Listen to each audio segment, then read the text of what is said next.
Does the EU plan to take any concrete action, for example, with regards pushing for support to suspend the Israeli-EU Association Agreement following the death penalty law that was passed at the Israeli Knesset yesterday? This law can actually be categorized as an apartheid death penalty as it explicitly targets Palestinian detainees. So I'd like to hear your words on that. Thank you. The death penalty bill in Israel is very concerning to us in the EU. This is a clear step backwards, the introduction of the death penalty, together with the discriminatory nature of the law. We will also note that several voices have been raised in Israel after the adoption of the law, and also noting that there is an appeal to the Supreme Court. Now, this is a clear negative trend in terms of Israel's obligation vis-à-vis respect of human rights. But what I'm actually asking is, will, for example, the President or the Foreign, Madam Kallas, take concrete action? Because does the EU actually fear that if it does not take concrete action at this stage, does it fear that its image, as an institution that upholds human rights and democratic principles may erode? Thank you for the question. I think that we have been vocal, and this from the start, following the approval of the bill by the Security Committee in the Knesset. So we have been expressing our position loud and clear in line with our principles and our values as European Union. We, as EU, we are opposing capital punishment in all cases and under all circumstances, and we have said that from the start in terms of the law before even its adoption in Israel. Why? Because the death penalty is a violation of the right to life, and this is a core value to the EU. Let's also recall that Israel has long upheld a de facto moratorium on both executions and capital punishment sentencing, thereby leading by example in the region, despite a complex security environment. That being said, the approval of this law is a grave step backward from this important practice and from position that Israel has itself expressed in the past. We, as EU, our position is clear. To call on Israel to abide by its previous principled position, its obligation under international law, and its commitment to democratic principles. In terms of our action, we have been engaging with Israel, both at HQ level and at the level of our EU delegation in Israel, with outreach on the ground, including with the authorities, the Knesset, and the civil society, because dialogue is part of diplomacy. And in terms of the HRVP, she has regular contacts with her interlocutors as part of established channels of communication in terms of diplomatic engagement with her Israeli interlocutor. Thank you, Anwar. Do we have other questions on this topic for Anwar? We'll come over here to the back. No, behind you, Sylvia. Yeah, I can't see who it is. It's Diego. Thank you, Diego with the Luxembourg Wort. So, no concrete steps regarding the association agreement, no push to suspend it in any way. Thank you. Thank you very much. Thank you. Look, on this, our position has been clear and set from the start, direction of travel from the President of the European Commission at the last State of the Union, with several measures that have been presented. And at present, these measures remain on the table. Follow up. Yes, thank you. Yeah, I know that, but it was the proposal came in a different context, and now that there is new context with a new violation, as you say, of human rights, will you go to the foreign ministers and underline the need to actually take action? Thank you. As I was saying, diplomatic engagement has taken place, is taking place, and will continue to take place. And this is part of our broader engagement, and this is what we do with our regular partners when we don't see developments eye to eye and we're not on the same page in terms of different actions that are taken on both sides. So dialogue is taking place, engagement is taking place, but it's not for me here at this stage today to be prejudging at this stage or to speculate in terms of the next steps that could be actually taken. For now, we have taken a clear position in terms of our disapproval, in terms of the negative trend, and in terms of this grave step back in terms of the obligations of Israel vis-à-vis human rights. And I think that our position is quite clear. And at this moment now, let's not again confuse or mix or speculate further at this stage in terms of any future decision or any future action. Thank you, Anwar. That was very clear. I will allow more questions on this, folks, but if they're getting repetitive, I'm going to shut it down.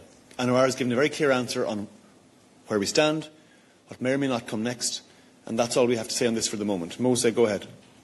Thank you, Olof. Yes, I would like to ask a linked question, because what happened now is quite serious. You said very concerning, and we know that the EU has also, the Commission has proposed sanctions against those extremist ministers in the Israeli government, which have been pushing, for example, the death penalty.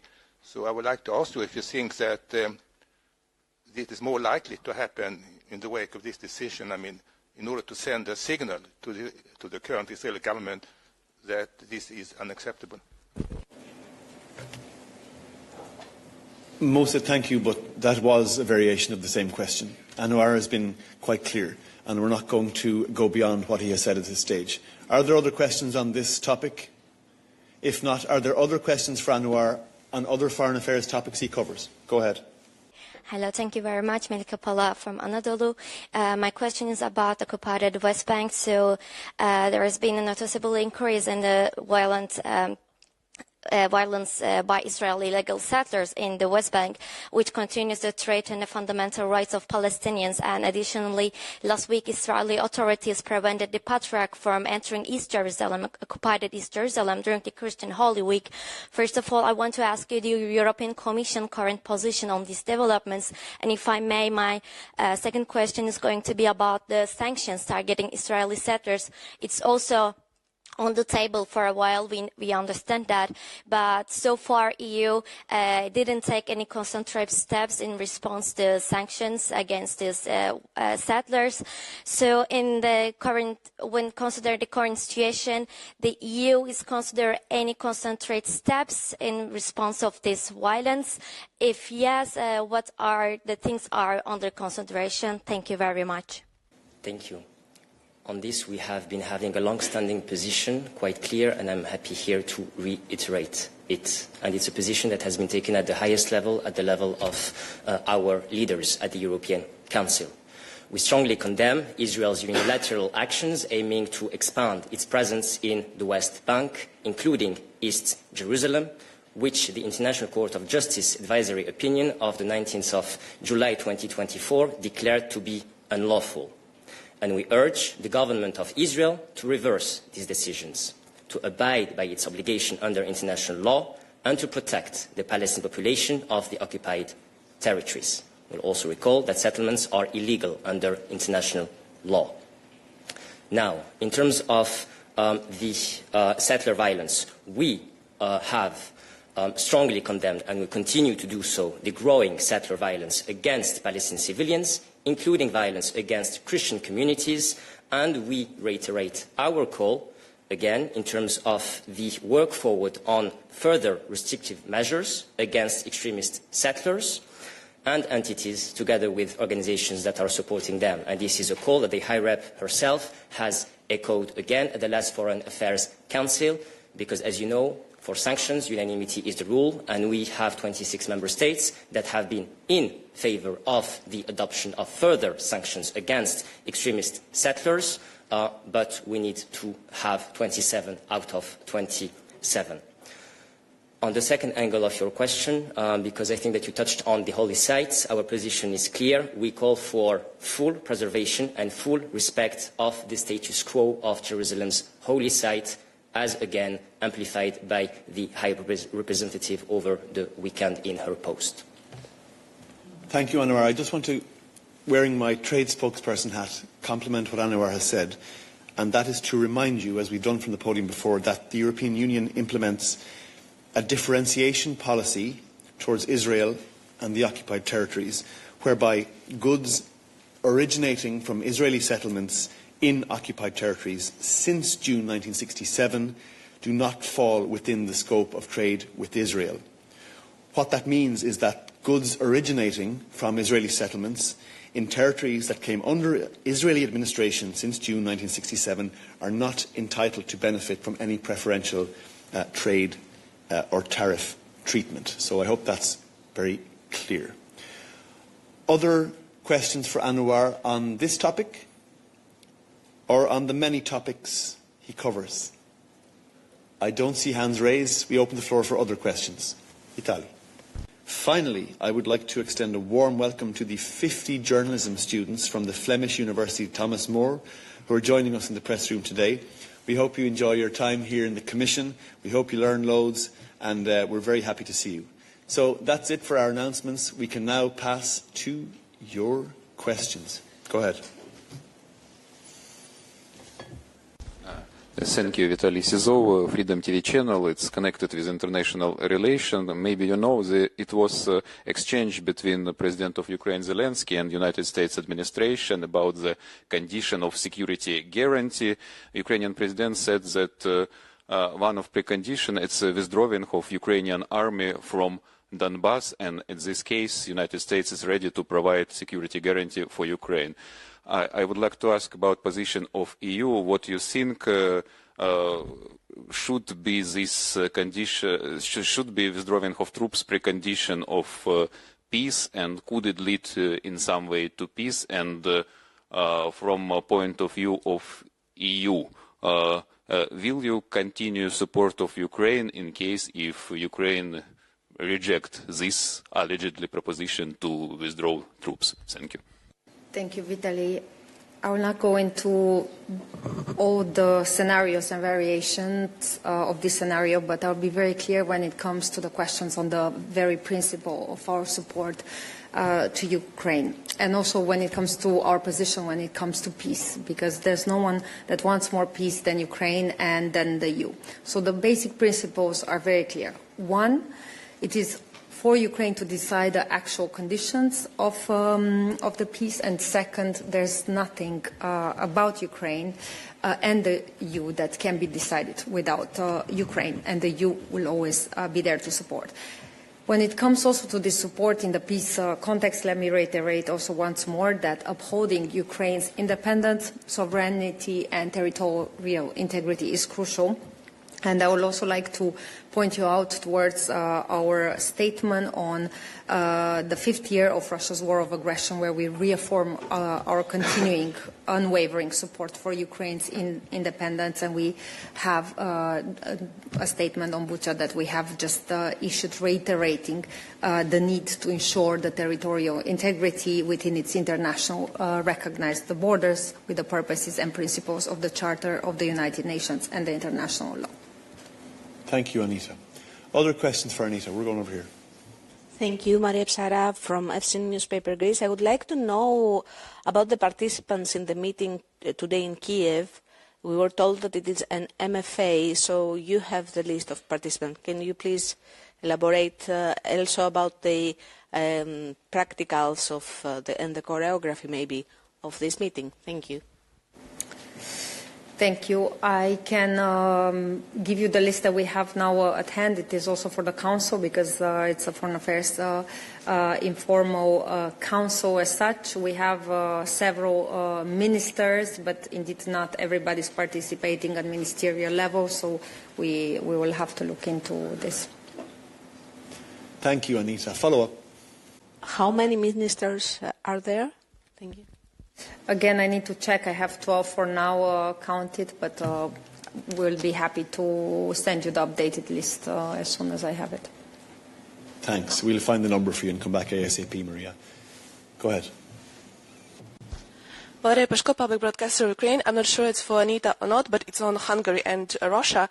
Do you have any comments on these latest scandals regarding Minister Sigarto that Hungary and Slovakia demanded that oligarchs Usmanov and Friedman be removed from the sanction list on Russia's demands? You've never commented on that, I guess. So do you have any, things to say to us about that? Thanks. Thank you. I'll start also with the principle. Sanctions are taken in unanimity, so it's not about one country as such. And then on the previous discussion that we had on the principle of sincere cooperation, the High Representative has spoken earlier this week with the Foreign Minister, also reiterating once more the importance of confidentiality of closed-door discussion, but also stressed that the Council's internal deliberations must not be disclosed to third parties. Thank you, Anita. Please go ahead. Hello. Yes, it's following up on what Valeria just said, this new investigation that was published this morning by 5 European media outlets, because in this investigation we can actually hear a phone conversation between Sergei Lavrov and Peter Sciarto, where they discussed the potential removal of an individual in the sanctions. In fact, this individual, the sister of an oligarch, was removed at the end from the sanctions. So do you think the time has ended seeking for clarifications and that you finally have proof of this cooperation behind the scenes, and what measures can you take? Thank you. Thank you, Jorge, for that nice presentation of the facts. We're aware of the facts. Anita has given our answer, and we have nothing more to say on that topic for the moment. Other questions for Anita today? Thank you, Anita. Other topics for us today? David. Thank you, Kisha Hexer for NOS Dutch Public Broadcaster. I was wondering if you have any reaction after the past 24 hours in general regarding the expert mission that has no access to Druzhba pipeline, and more specific, if you have been able to reach out to the Ukrainian authorities to ask what is holding back the permission. Thank you.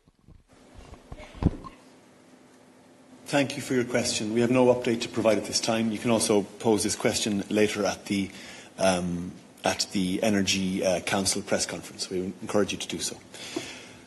Other questions for Anita? Jorge. It's not on this subject, and it's not on phone tapping of colleagues in Brussels. I'm not going to ask that question. It's on the MSR, ETS and so on. Is that coming out tomorrow, the reforms of the MSR? Can we have a timeline, or at least know that it's not, we don't have to worry about it for tomorrow? Thanks. Thanks for your question, David. I don't have an update to provide at this time. As soon as I will let you know first and everyone else know second. Thanks for your patience. I don't for us today. Please go ahead. Please go ahead. Peter Haag, Politico. I had a question around Pax Silica, the US-led initiative around artificial intelligence and chips.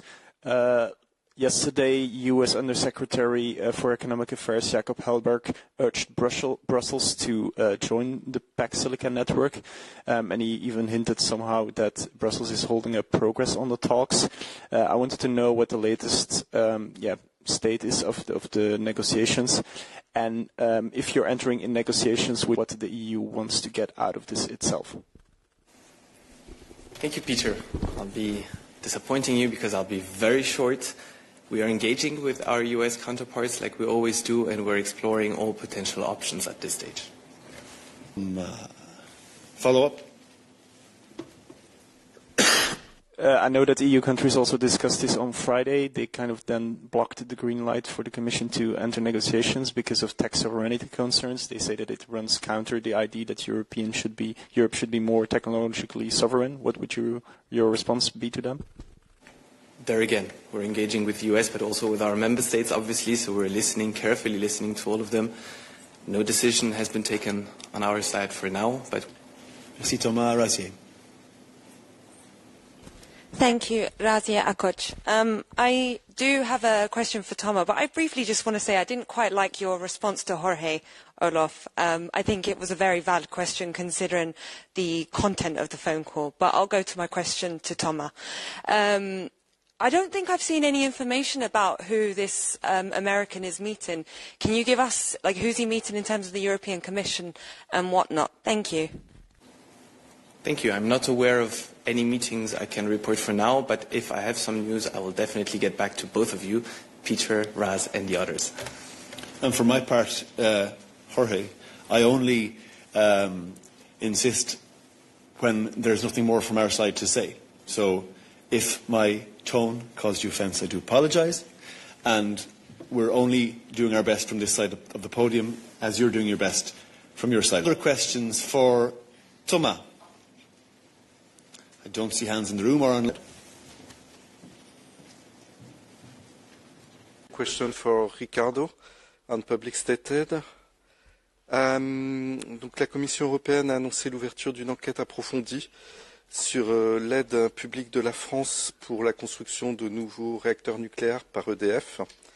Le gouvernement français souhaite que l'enquête se déroule dans des délais qui soient compatibles avec les impératifs industriels de ce chantier, sachant qu'une décision finale d'investissement était attendue en fin d'année. Est-ce que vous pouvez nous en dire plus sur le temps que cette enquête pourrait prendre? Est-ce qu'on parle plutôt de mois, plutôt d'années, vu la complexité du dossier?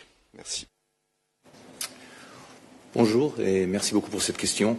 En effet, la Commission est pleinement consciente de l'importance de ce projet et aussi de l'objectif de parvenir à une décision finale d'investissement d'ici la fin 2026 pour le promoteur du projet. Donc nous ferons bien sûr tout notre possible pour mener l'enquête et notre appréciation aussi rapidement que possible. Dans le même temps, il faut tenir en compte qu'une enquête approfondie est un processus complexe et qui associe les parties intéressées et requiert une coopération étroite entre la Commission d'un côté, les autorités françaises de l'autre, sur un certain nombre de questions par ailleurs qui sont un peu expliquées dans notre communiqué de presse. Donc ce qui est clair, c'est que nous ne transigerons pas sur la qualité, l'exhaustivité ni l'intégrité de notre appréciation.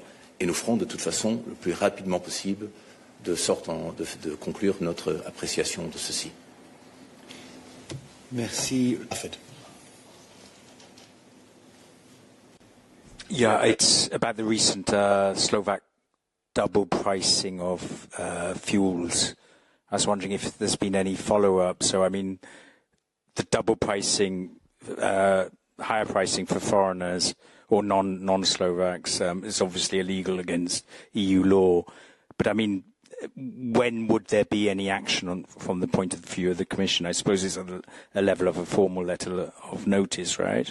But how long does the procedure take? Thanks.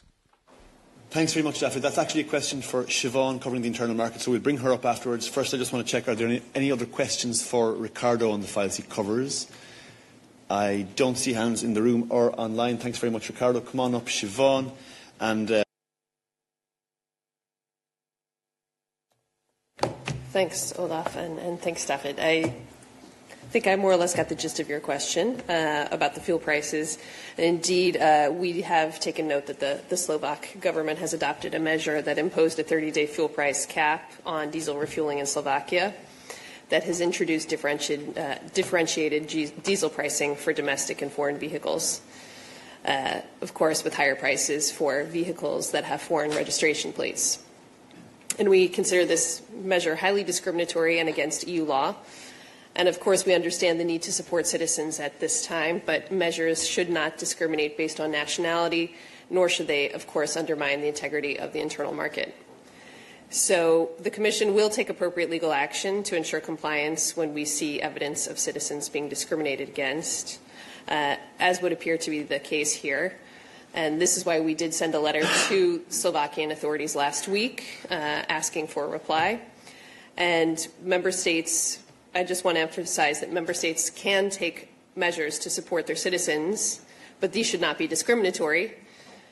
And one of the examples that we have stated clearly is that member states may reduce excise tax on fuel, and some member states have already done so, and the Commission is, of course, supportive of that, any measure that benefits all EU citizens.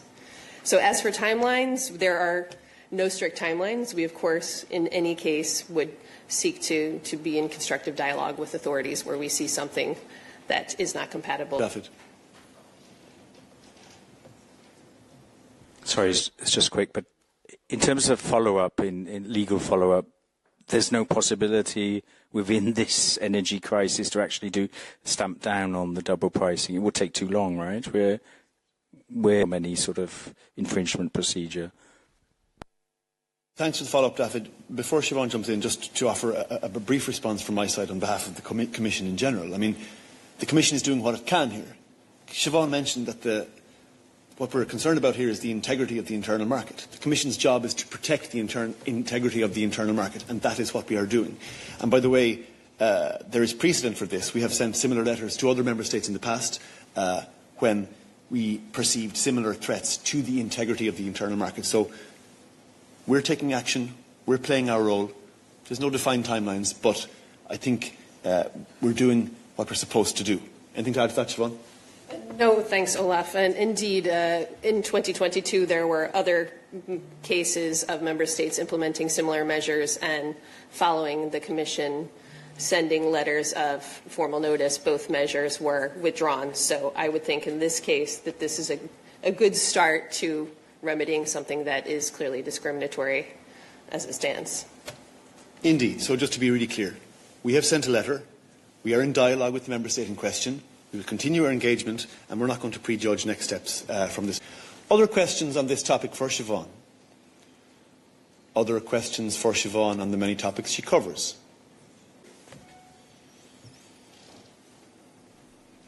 Hello again, it's for Anna Kaiser. I know there is an Energy Council, but since the Energy Commissioner sent a letter to the Minister ahead of the VTC, I would like to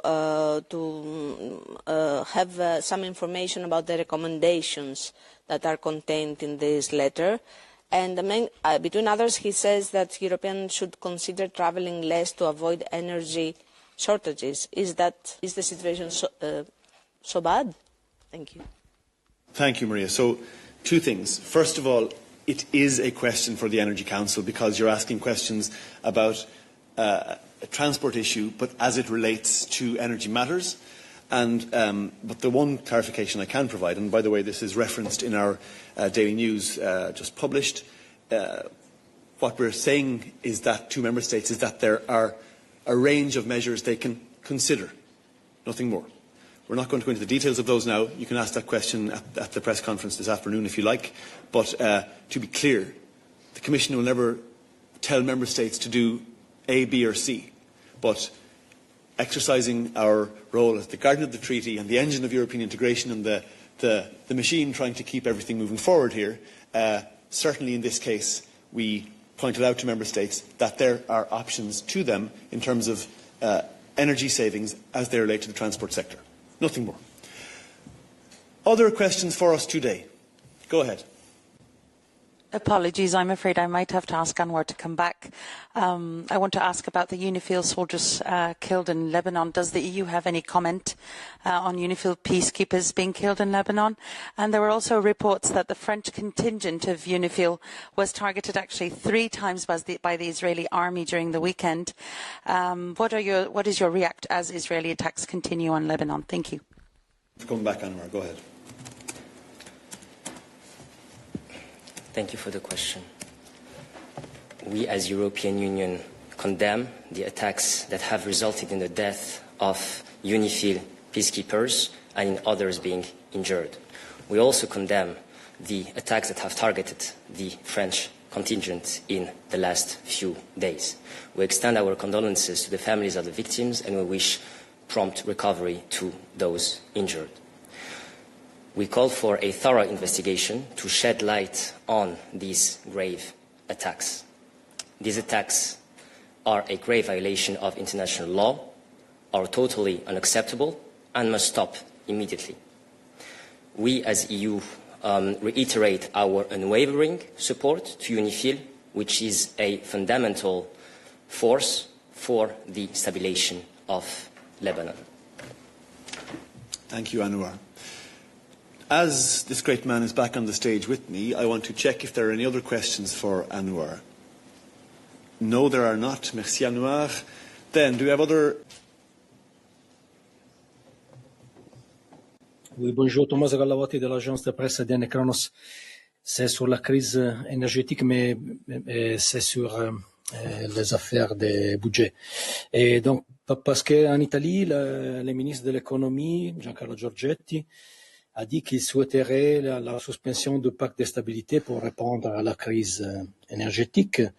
Et même le vice-premier ministre Matteo Salvini l'a dit aussi. Et je connais déjà la réponse, mais ça serait utile d'avoir une réponse off the record. Existe-t-il une possibilité, même infime, que l'on a... Merci beaucoup. Grazie, Tommaso. I'm just checking with my colleagues if someone can reply, and if not, we'll get back to you as quickly as possible after the midday. Thank you for your understanding. Oui, merci. David Carretta, Radio Radicale. C'est une question sur l'état de droit. Hier, l'organisation Liberties a publié un long rapport qui fait le bilan du rapport annuel de la Commission sur l'état de droit et les recommandations. Le rapport est très critique et il souligne qu'un certain nombre de pays, entre autres l'Italie, la Bulgarie, la Croatie, l'Hongrie et la Slovaquie sont en train de démanteler l'état de droit. Je voulais savoir si la Commission a pris note de ce rapport, qui est d'ailleurs le résultat d'un travail d'équipe en partie financé par le budget européen, et quelle est sa réaction. Merci. Grazie, David. J'ai Guillaume à côté de moi qui remplace Marcus cette semaine. Merci David pour la question. Donc sur le rapport, nous avons vu le rapport et nous n'avons pas de commentaires spécifiques sur le rapport. Comme tu le sais, notre position sur la situation de l'état de droit au sein des États membres, pour notre position sur la situation de l'état de droit au sein des États membres, nous avons notre rapport sur l'état de droit, notre rapport annuel qui a été publié il y a quelques mois maintenant.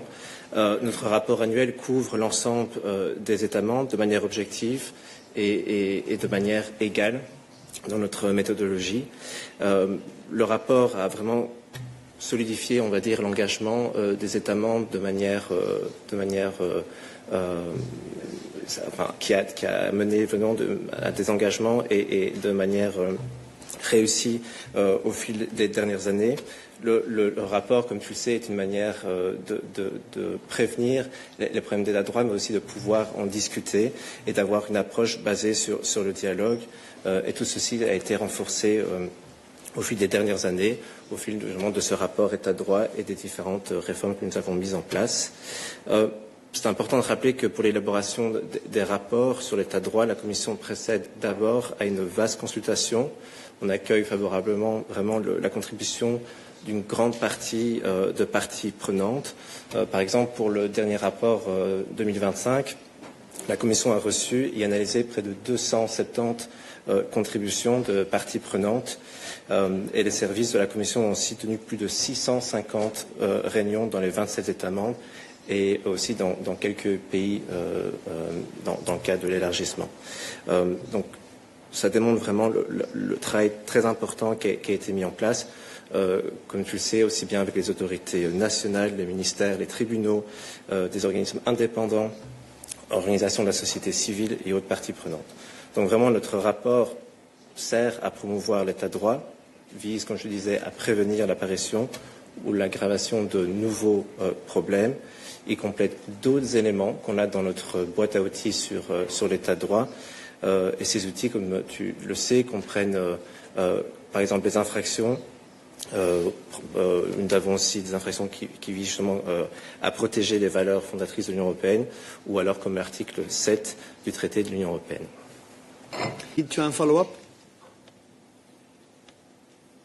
Oui, et merci pour l'opportunité. Oui, en fait, sur la forme, vous faites beaucoup de travail. Le problème, c'est que ce rapport de Liberties, qui est de plus de 800 pages, analyse les résultats de votre travail en termes de respect de vos recommandations, de progrès sur vos recommandations, de régression de l'état de droit, etc. Et il suffit de voir que les recommandations restent à 96% les mêmes aux États membres pour démontrer que les résultats ne sont pas là. L'exercice ne donne pas de résultats. C'est ce que Liberties dit. Et pas seulement Liberties d'ailleurs. Mais bon. De l'autre côté, le rapport souligne que vu que vous actionnez pas les instruments que tu as bien rappelés, les procédures d'infraction, l'article 7, etc., certains pays sont en train de régresser, pas seulement de régresser, mais aussi de démanteler l'état de droit. Et j'ai cité les 5 pays qui sont pointés par le rapport de Liberties. Et c'est sur ça que je te demande la réaction, donc pas sur le grand travail que effectivement vous faites comme Commission européenne pour rédiger ce rapport chaque année, mais sur le travail. Merci. Sur le résultat de notre travail, j'ai déjà énoncé les différents outils que nous avons, et c'est très important de mentionner qu'au fil des dernières années, nous n'avons pas hésité à utiliser les différents outils que nous avons pour prévenir les problèmes d'état de droit. Au fil du temps, le rapport état de droit aussi s'est de manière importante le scope s'est agrandi du rapport état de droit. Nous avons maintenant des recommandations. Nous suivons d'année en année de savoir dans quelle mesure ces recommandations sont suivies. Elles sont la base aussi de discussions importantes avec les États membres. On utilise aussi tous les instruments aussi financiers que j'ai pu mentionner il y a quelques instants. Donc, il y a vraiment un travail très très important qui a déjà été fait, et je pense que on peut aussi voir, si on retourne en arrière, vraiment ce dialogue sur l'état de droit. Il n'était pas là il y a quelques années. Grâce à ce rapport qui est maintenant au centre du travail, il y a vraiment une discussion qui est constante avec les États membres, aussi bien au niveau du Conseil, mais aussi dans le cadre des discussions au Parlement, pour faire en sorte que tous les problèmes possibles soient de manière transparente, comme je l'ai mentionné, soient discutés et de manière honnête. Donc ce travail continue et la Commission reste totalement engagée dans ce travail. Nous avons maintenant tous les outils que j'ai pu mentionner, et on continuera à utiliser les outils que nous avons. Et c'est important de mentionner ce rapport, comme d'autres rapports, comme d'autres contributions de parties prenantes, comme j'ai pu le mentionner, seront utiles dans le travail que nous mettons en place dans le futur, dans le cadre de notre travail sur le rapport et autres avenues de travail sur l'état de droit. Merci beaucoup, Guillaume. Y a-t-il de sujets? Ok, vas-y, Diego. Yes, merci beaucoup. Pour continuer sur la question, c'est nullement le but de minimiser votre travail. Ici, c'est la question des résultats. Êtes-vous satisfait des résultats, vu que, oui, beaucoup de gens jugent que l'état de droit régresse en Europe, au sein de l'Union européenne, et si vous n'êtes pas satisfait des résultats dans votre manière de travail? Merci beaucoup. Si je reviens sur le rapport 2025, on voit quand même une trajectoire positive dans différents États membres, étant donné d'importantes réformes qui ont été quand même engagées dans les quatre domaines qui sont couverts par le rapport, à savoir la justice, la lutte contre la corruption, la liberté des médias et l'équilibre des pouvoirs institutionnels. Alors, en effet, il subsiste dans une série d'États membres des problèmes. Dans certains, la situation est plus grave que d'autres. L'engagement global dans ce processus reste très important, et il est très important aussi pour nous de donner suite à ces différentes recommandations, comme je l'ai mentionné. Le travail continue, je peux répéter ce qu'on fait déjà, etc. C'est justement pour cette raison que nous avons le rapport, c'est pour faire en sorte que ce travail ne s'arrête pas, que le travail pour le respect de l'état de droit, le travail sur les différents piliers que je mentionnais est un travail qui doit se passer en continu. On doit être vigilant, on peut sans cesse renforcer nos mécanismes, et c'est précisément pourquoi ce rapport est présent et ce dialogue est présent. Je peux aller dans les détails du rapport, mais voilà, on l'a mentionné. Je pense que le rapport, dans ce sens-là, est extrêmement équilibré parce qu'il montre justement les choses qui sont positives, qui ont été avancées, et les choses qui doivent encore être approfondies. Le rapport n'est pas du tout naïf, il présente vraiment la cartographie de la situation, et on continue sur cette base. Merci beaucoup, Guillaume, pour cette réponse très claire et compréhensive. Y a-t-il d'autres questions pour Guillaume ou pour Marcus? Go ahead. Yeah, I would like to talk about migration. The Commissioner Magnus Brunner said about the Spanish regularization of migrants previously that this could not be a blank check. Yesterday, Spanish media quoted him. He explicitly said that newly regularized migrants who moved to another EU state could be returned to Spain. I would like you to clarify this position, if he was talking even about short stays in other EU countries, or if he was talking about migrants who may seek to stay permanently into another EU states, in basis of their new legal situation in Spain. And more generally speaking, if you could detail which are the European Commission concerns about this regularization of migrants in Spain, and if you have raised these concerns directly to the Spanish government. Thank you. Thank you for the question. I will reiterate the position that we have already expressed here some time ago, but I'm happy to do so. So we can refer you actually to the statement made by Commissioner Brunner in the European Parliament back in February, when he explained our position very clearly. He said that our decisions and policies to regularize the status of illegal staying third country nationals fall under the responsibility of member states. That said, member states need to ensure that these decisions do not affect the correct application of EU migration and asylum system.